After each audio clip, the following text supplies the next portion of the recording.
자, 오늘은 미가서 6장입니다. 미가서 6장. 제목은 하나님께서 자기 백성들을 기소하시다예요. 하나님께서 자기 백성들을 기소하시다. 자, 미가서 6장. 너희는 여호와의 말씀을 들을지어다. 너는 일어나서 산을 향하여 변론하며 작은 산들이 네 목소리를 듣게 하라 하셨나니, 지금 하나님께서 산들더러 들으라 라고 말씀하고 계십니다. 한 절 더, 너희 산들과 땅의 견고한 지대들아, 산들과 지대들아, 역시 산과 땅에게 말씀하고 계세요. 너희는 여호와의 변론을 들으라. 여호와께서 자기 백성과 변론하시며 이스라엘과 변론하실 것이라. 우리가 이제 지난번에 산에 대해서 이야기했었는데, 산이 이제 이방을 상징한다 이런 말을 했었죠. 그래서 여호와의 전의 산이 가장 높을 것이다 이런 말씀도 있었는데요. 산이 이방을 상징하기도 하는데, 근데 오늘 말씀에서는 이 산, 이방을 상징할 수도 있지만, 하나님께서 자연계를 불러다가 마치 살아있는 것처럼요, 하나님께서 자연계를 불러다가 하소연을 하고 계시는 거예요. 하소연일 수도 있고, 이게 기소의 내용일 수도 있어요. 증인을 세우는 것이죠. 하나님께서 자연계를 불러다가 증인을 세우시는 거예요. 이런 내용의 흐름은 보통 하나님께서 어떤 사람들을 기소할 때, 고소할 때 이런 자연을 불러다가 증인을 삼는 경우가 있습니다. 하나님께서 산과 땅을 불러다가 증인을 삼으세요. 6장의 제목이 하나님께서 이스라엘을 기소하시다였죠. 자, 이르시기를 3절, 내 백성아, 내가 무엇을 내게 행하였으며 무슨 일로 너를 괴롭게 하였느냐? 너는 내게 증언하라. 자, 이스라엘 불러다가 기소하시는 거예요. 내가 너에게 도대체 무슨 짓을 했고 무슨 나쁜 일을 했느냐? 네가 한번 변론해봐라 이런 거예요. 하나님께서 이스라엘에게 어떤 악한 행동을 하셨느냐? 4절, 내가 너를 애굽 땅에서 인도해내어 종로로 타는 집에서 속량하였고 또 모세와 아론과 미리암을 네 앞에 보냈느니라. 네가 종로를 타고 있었고 내가 그것을 구원했고 내가 너를 돕고 구원하기 위해서 모세와 아론과 미리암을 보냈다. 그러니까 하나님께서 이스라엘에게 행하신 일은 굉장히 선한 일이시라는 것입니다. 하나님께서는 이스라엘을 선대하셨는데 왜 이스라엘은 하나님에게 그런 행동을 했을까? 자, 어떤 행동을 했는지 쭉 읽어보면 나와요.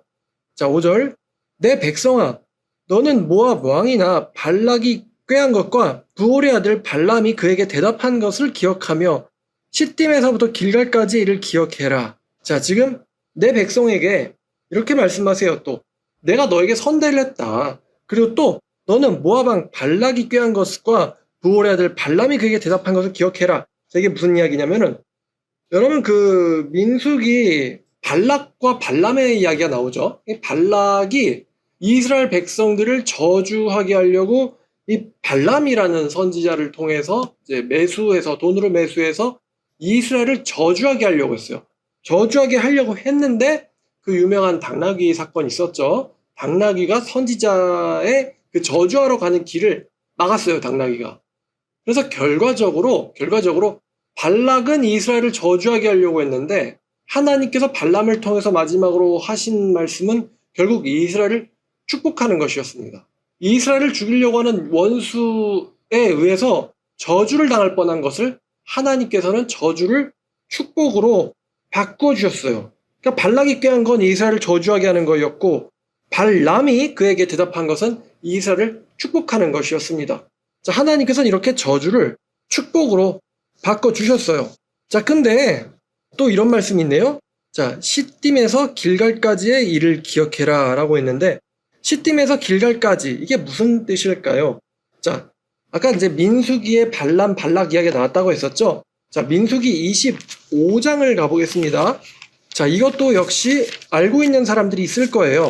자, 이 발락의 이 계략이 실패하고 나서 그 뒤에 25장에 어떤 일이 있었냐면은, 25장 민수기 25장 1절을 보면은 이스라엘이 시딤에 머물러 있더니, 자, 여기 시딤이라는 곳이 나왔죠?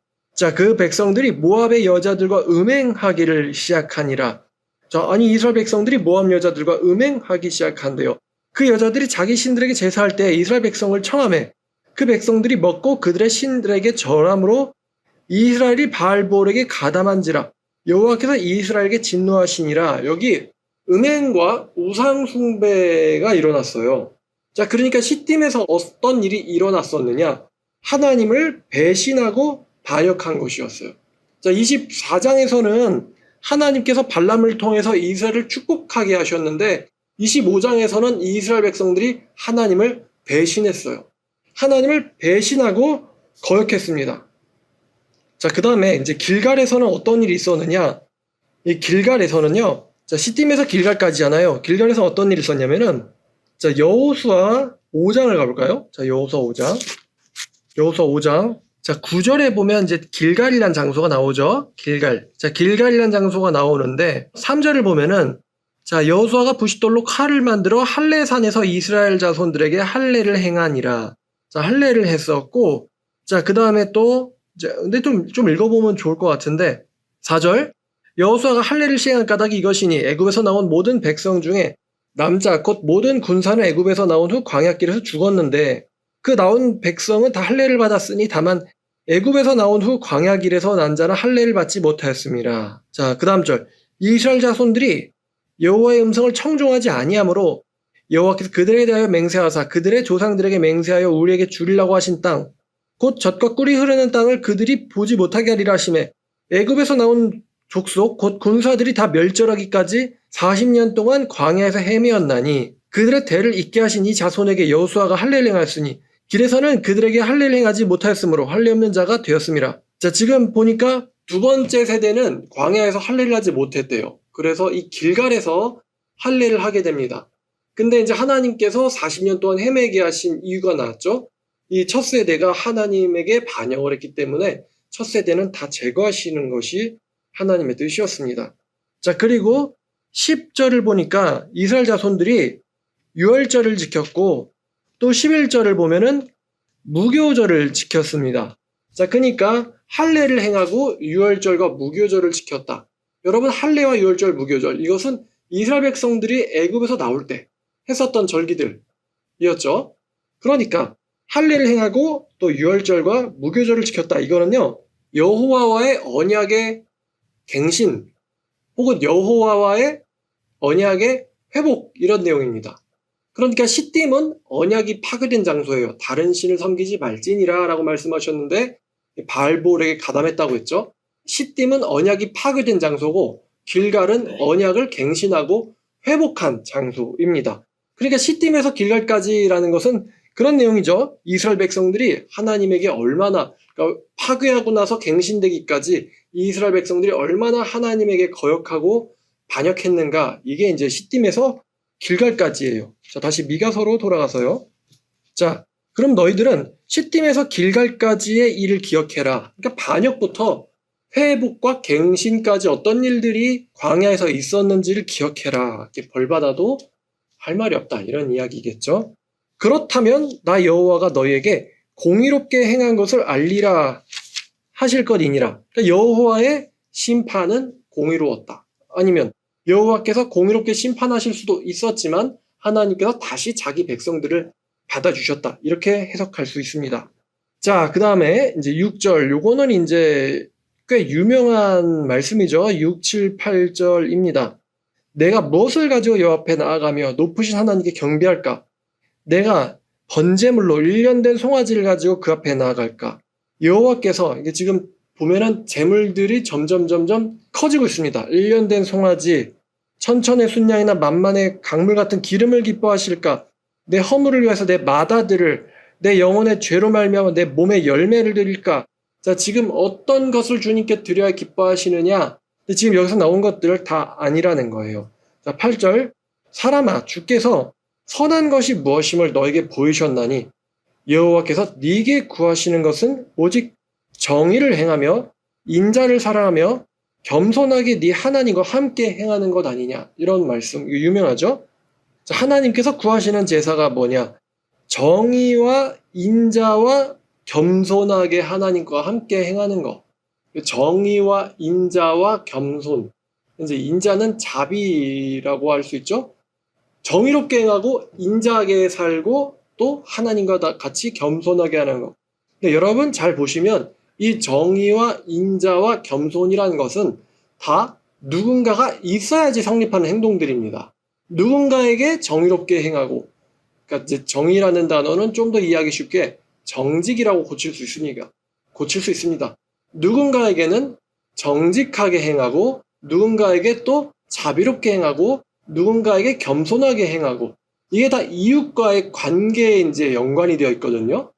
자, 그러니까 하나님께 드리는 제사는 정직하고 자비롭고 또 겸손하게 이웃과 함께 이웃을 대하면서 하나님과 더불어 살아가는 것이 하나님이 원하시는 제사 아니겠느냐. 자, 그 다음 절 볼게요. 자, 여호와께서 성읍을 향하여 외쳐 부르시나니, 자, 지혜는 무엇이냐? 주님의 이름을 두려워하는 것이다. 지혜는 주님의 이름을 경외함이니, 너희는 때가 예비되었나니 그것을 정하신, 너희는 매가 예비되었나니 그것을 정하신 자가 누구인지 들을지어다. 자, 어떤 처벌이 예비되어 있대요. 처벌의 때가 예비되어 있다고 합니다. 그것을 정하신 자가 누군지 들을지니라. 자, 그러면서 왜 처벌을 하시는지, 그 다음 절, 악인의 집에 아직도 불의한 재물이 있느냐. 악인의 집에 불의한 재물이 있다는 거예요. 축소시킨 가증한 에바가 있느냐. 여러분, 한 에바는 22리터죠. 22리터의 부피입니다. 그러니까 부피를 재는 단위예요. 축소시킨 가증한 에바, 그러니까 이제 쉬운 말로 속이는 저울추죠. 속이는 저울추. 속이는 저울추로 축적한 가증한 재산이 악인에게 있느냐 이거예요. 또 내가 만일 부정한 저를 썼거나 주머니에 거짓 추를 두었으면 깨끗하겠느냐. 그 부자들에게는 강포가 가득하고 주인들은 거짓을 말하니 그 혀가 입에서 거짓되도다. 여러분, 속이는 추를 쓰는 사람은 당연히 거짓말할 수밖에 없죠. 속이는 저울을 가진 사람은 당연하겠지만 거짓말을 말할 수밖에 없습니다. 그러니까 여기 있는 말씀, 그 12절부터 12절까지의 말씀과 그 다음에 8절 말씀을 비교해보면 정의를 행하고 정직하게 행하고 그 다음에 속이는 저울추, 이게 지금 비교되고 있죠. 또 속이는 저울추, 거짓을 말하는 거, 이것은 이웃에게 자비롭지 못한 행동입니다. 자, 그러니까 이제 무엇이냐? 하나님께서는요, 푼돈이라도, 뭐 속이는 저울추로 돈을 버는 거죠. 푼돈이라도 부정한 방법으로 돈을 버는 것을 주님께서는 가증히 여기시고 미워하신다는 거예요. 이게 갑자기 일상생활로 나왔죠. 또 부정하게 돈을 버는 것을 주님께서는 미워하십니다. 적은 수입이라도 부정한 방법으로 벌어들인 것이라면 하나님께서 그것을 가증히 여기신다. 속이는 저울추가 있느냐? 여러분, 저울이라는 것은 일상생활에서 사용되는 것이죠. 일상생활에서 뭐 땅콩을 살 때, 돼지고기를 이제 이스라엘 백성들이 먹지는 않겠지만 뭐 소고기를 살 때, 물건을 뭐 밀가루를 받을 때, 이럴 때 이제 저울이 사용되죠.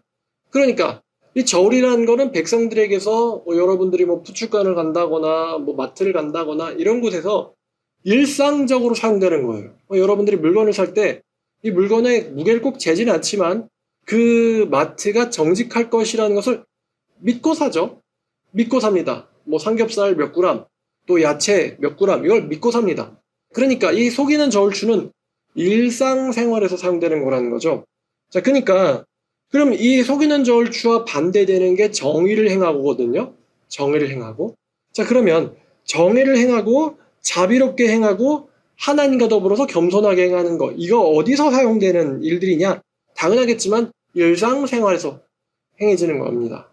일상생활에서 이웃에게 정직하게 이제 뭐 물건을 판매한다거나 정직하게 물건을 판매하고 이웃을 자비롭게 대하고 또 이웃에게 겸손하게 대하는 것, 이것이 하나님께서 원하시는 제사라는 것입니다. 자, 그러니까 하나님께서 원하시는 제사는 다른 이웃들 사이에서 정직하고 정의롭고 자비롭게 일을 하며 일상생활을 하는 것, 이게 하나님께서 원하시는 제사라는 것이죠. 그러니까 하나님께서 원하시는 제사는 성전에서만 드리는 것이 아니라 일상생활 가운데 이웃과의 관계 가운데서 형성됩니다. 정직하게 돈 버는 거, 이게 하나님께서 원하시는 제사라는 거예요. 이웃에게 정직을 말하고 속이는 저울추로 말하는 것이 아니라 정직을 말하고 정의롭게 행하고 자비를 갖고 이웃을 바라보는 것, 이게 하나님께서 원하시는 제사다. 자, 사도 바울도 우리에게 너희의 삶을 하나님께서 기뻐하시는 제사로 드리라고 했습니다. 그럼 삶이라는 건 역시 일상생활이죠. 우리가 하나님께서 원하시는 제사가 뭘까? 이렇게 고민하는데 일상생활 속에서 이웃들을 대할 때 혹은 직장 동료들을 대할 때 정직하게 말하고 또 정의롭게 행하고 자비를 가지고 대하는 것. 다른 회사에 거래건으로 갔을 때 정직하게 말하고 또 자비를 가지고 동료 직원들을 바라보고 겸손하게 그들을 대하는 게 하나님께서 원하시는 제사다. 그게 천천의 양이나 만만의 기름보다 하나님께서 구하신다는 것이죠. 정직의 마음. 하나님이 원하시는 제사가 뭘까 하다가 갑자기 저울추, 거래 이야기가 나오니까 여러분들 좀 이렇게 말씀이 보여지네 이렇게 생각하실 수 있겠습니다. 일상생활에서 하나님을 진정으로 예배할 수 있다는 것입니다. 자, 그러나 이 백성들은 그렇지 못했어요. 자, 이 백성들은 부정한 방식으로 속이는 저울추로 부정하게 재산을 축적했습니다. 악인의 집에 속이는 재물이 가득한 거죠. 자, 그래서 12절 보니까 부자들은 강포가 가득했고 주민들은 거짓을 말하니 강포와 거짓이 이 성읍에 가득하다는 거예요. 그러므로 나도 너를 쳐서 병들게 하겠으며, 이제 하나님의 처분과 선고입니다. 나도 너를 쳐서 병들게 하겠으며 네 죄로 말미암아 너를 황폐하게 하였나니 너는 먹어도 배부르지 못하게 될 것이고 또 항상 속이 빌 것이며 감추어도 보존되지 못하겠고 보존된 것은 내가 칼에 붙일 것이며, 그러니까 먹어도 배부르지 못하고 감춰도 감추지 못하고 거기에 칼이 붙는다. 결국 이거는 강탈당한다는 거죠. 먹어도 배부르지 못하고 강탈당하게 될 것이다. 네가 씨를 뿌려도 추수하지 못할 것이며 또 감람 열매를 밟아도 기름을 네 몸에 바르지 못할 것이며 또 포도를 밟아도 술을 마시지 못하리라. 네가 수고해도 거기에 대한 대가는 따라오지 않는다. 왜냐하면 너는 속이는 추로 이웃에게 사기를 쳤기 때문에, 일상생활에서 사기를 쳤기 때문에 너는 네가 일하는 것에 대한 대가를 먹지 못하게 될 것이다. 자, 그리고 또 이들의 죄가 또 있습니다.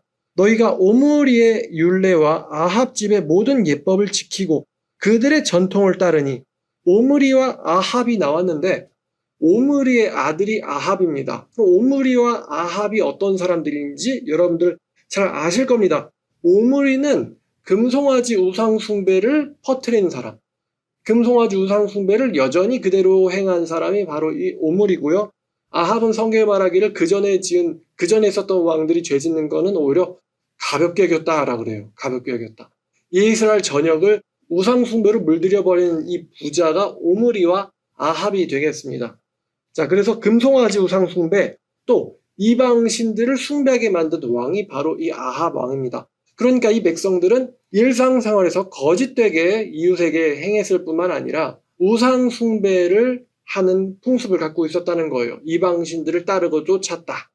그래서 하나님의 이 결론이 내가 너희를 황폐하게 하며 그 주민을 사람의 조속거리로 만들리라. 너희가 내 백성의 수욕을 담당하게 될 것이다. 이게 하나님의 이 처분 결과예요. 자, 그래서 미가서 6장이 뭐냐? 하나님께서 자기 백성들을 자연을 증인 삼아서 기소하시는 것입니다. 내가 너에게 무엇을 행했느냐? 뭘 행했길래 너는 나를 이렇게 배신하느냐? 너희들이 시딤에서 길갈까지 어떻게 행했는지 알고 있지 않느냐? 그러나 나는 너희에게 회복시켰는데 너희들은 속이는 저울추로 이웃을 속이고 악인들은 부정하게 축적하고 주민들은 거짓을 말한다. 거기다가 더 죄를 더해서 우상을 숭배하는 그런 악행들을 저지르고 있으니 내가 너희의 이 부정 축제한 이 재산들을 내가 너희들을 그것을 비게 하겠다. 칼을 빼가지고 너희들 재산을 더 강하고 악한 자에게 강탈하게 시킬 것이다. 황폐하게 만들 것이다. 이게 하나님께서 자기 백성들 기소하신 장면이죠. 자, 그러니까 남유다의 멸망의 원인 중에 하나가 뭐냐? 바로 부정한 일상생활, 부정직한 사업이라고 할 수 있을 것 같아요. 부정직한 사업. 이제 우리로 치면 이제 학교에서 아니면 회사에서 직장에서 자영업 할 때 가게에서 부정하게 일을 하는 거, 이거 하나님께서 결코 기뻐하지 않으신다. 여러분 집에 혹시 감추인 부정한 재산이 있습니까? 하나님께서 이렇게 물어보시는 거예요. 반대로 사람아, 하나님께서 원하시는 것은 정직하게 이웃에게 행하고 또 이웃에게 자비를 사랑하고 또 하나님과 같이 겸손하게 이웃을 대하는 게 하나님께서 원하시는 제사 아니겠느냐. 자, 여러분, 그러면 이 하나님께서 원하시는 제사는 우리가 어려운 곳에서 드릴 수 있는 게 아닙니다. 일상생활에서 드릴 수 있는 것입니다. 자, 오늘 말씀 잘 기억하시고 하나님께서 정직하지 못한 자들을 심판하신다는 것을 꼭 기억해 두시기를 바랍니다. 기도하겠습니다. 하나님 아버지 감사합니다. 오늘 미가서 6장을 통해서 하나님께서 어떤 백성들을 싫어하시고 또 하나님이 원하시는 진정한 제사가 어떤 제사인지 우리가 보았습니다.